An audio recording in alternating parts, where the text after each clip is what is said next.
coming up on Star City News. Temperatures across the nation continue to rise each year. How does climate change impact the future of Nebraska agriculture?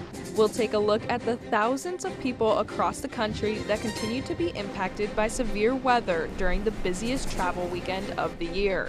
And finally, Donald Trump's former campaign chairman, Paul Manafort, is facing up to 10 years in prison for lying about corruption during the 2016 presidential race. All that and more coming up on Star City News. Good evening and welcome to Star City News. I'm Amanda Acevedo. And I'm Matt Jensen. Last Friday wasn't just about shopping and leftover turkey. It was also when a new federal report on climate change was released. Star City News reporter Grace Harmon has more on the story and what it means for Nebraska. Grace? Speaking of polls, Gallup released their latest presidential approval ratings. According to their poll, only about 38% of Americans approve of the job the president is doing, while 60% disapprove.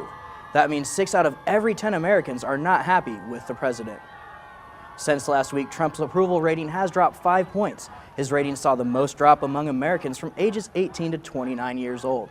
To compare to our most recent presidents, Barack Obama's lowest approval rating during his presidency was at 40%, and before that, George W. Bush's even reached 31%. It's not uncommon for an approval rating to be around 40% or even dip below it, but it's the fact that so many people say they actively disapprove. Some experts say that if his rating doesn't improve, it could mean problems for Trump in the presidential race in 2020. Well, Matt, it got very cold outside compared to the 50-degree temperatures it was the other few days ago. So, Braley, what do you got for us? Welcome back to Star City News. Investigation into the Russian interference with the 2016 presidential election may be in jeopardy. According to a new court filing released yesterday, former Trump campaign chairman Paul Manafort has breached his plea agreement. The court filing says Manafort lied about a number of things throughout this entire process, starting 2 months after he agreed to cooperate with the Russia probe. He has denied this, and it is not known what exactly he is accused of lying about. President Trump was back on Twitter this morning weighing in on the situation, saying the Mueller probe is ruining lives and suggesting that he had inside information about the investigation. The Trump administration has called this probe a witch hunt and says that Mueller's investigation may be going too far. Trump's lawyer Rudy Giuliani told NBC it is conceivable that Manafort and Jerome Corsi, who is saying Mueller's people are pressuring him to lie, are telling the truth, and the special counsel, in their zeal to get the president, may be going too far. As a part of Manafort's plea deal back in September, where he pled guilty to conspiracy and witness tampering, prosecutors agreed to drop 10 other charges as long as he cooperated. Following this breach of his plea agreement, it is possible that prosecutors may be able to bring back those charges that were originally dropped. Manafort is set to appear in court in February for sentencing. Binge drinking. It's a problem that anyone can have anywhere, but there are some places where this problem seems to be higher, and Nebraska happens to be one of them. According to data from the Center of Disease Control, Nebraska comes in as the 9th worst state in the country when it comes to adults who binge drink. Now the question is why? Drinking is part of our culture almost here. It's how we socialize, it's how we go out and meet people. There's not a whole lot of things that bring us together, but we all drink. Binge drinking, according to the CDC, is 4 or more drinks for a woman and 5 or more for a man in one sitting. The CDC's data shows that about 20.4% of adults in Nebraska reported that they drink excessively compared to the national average of about 18%. Bell, who recently moved back from Colorado, believes these stats to be true. You don't really drink as much out there. You go and enjoy a couple beers, and then that's it, and you go back home. You don't get as drunk as you do here. The Lincoln Police Department has been working hard to solve this issue by trying other things besides just policing.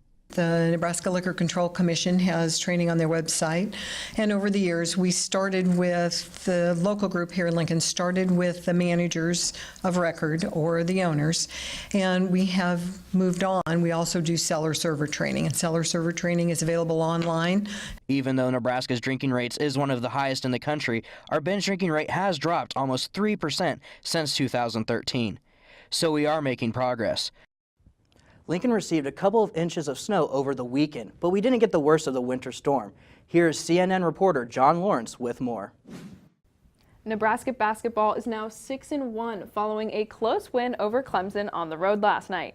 That's right, it was a great game, and they barely won, but they're coming up against Illinois here coming up next. Here's Alec Chisholm with more on sports.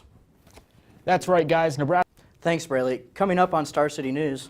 Alec Chisholm will return with more on sports. But first, we'll be right back with Braley Gilbert to give us her full weather report and what's in store for the rest of the week. Peeking back out. So be prepared for all kinds of weather. Make sure you start your car early in the morning and definitely bundle up. Your guys' thoughts on the weather? I honestly really don't mind it. My philosophy has always been you can add more layers, but you can only take so many off. Well, you know, I'm not a huge fan. Doesn't matter how many layers you can put on, but I will gladly welcome the warm weather back anytime. Well, that'll do it for weather, and still to come on Star City News. Alec Chisholm will be back for his rundown on Husker basketball and a recap of Monday Night Football. And with Christmas quickly approaching, we have more on the Christmas tree shortage across the country.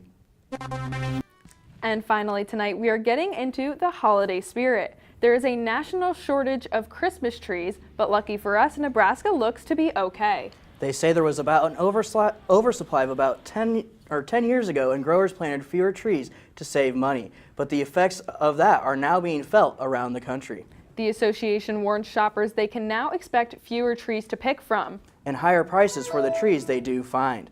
They say you could pay 10% more for a tree this year. So Matt, what do you like? I personally prefer artificial trees. You know, I like getting in the old family truckster, heading out into the woods, just getting the smell of that pine and chopping down a tree. Thanks for watching, and tune in Thursday for another episode of Star City News. I'm Amanda Acevedo. And I'm Matt Jensen. Good night.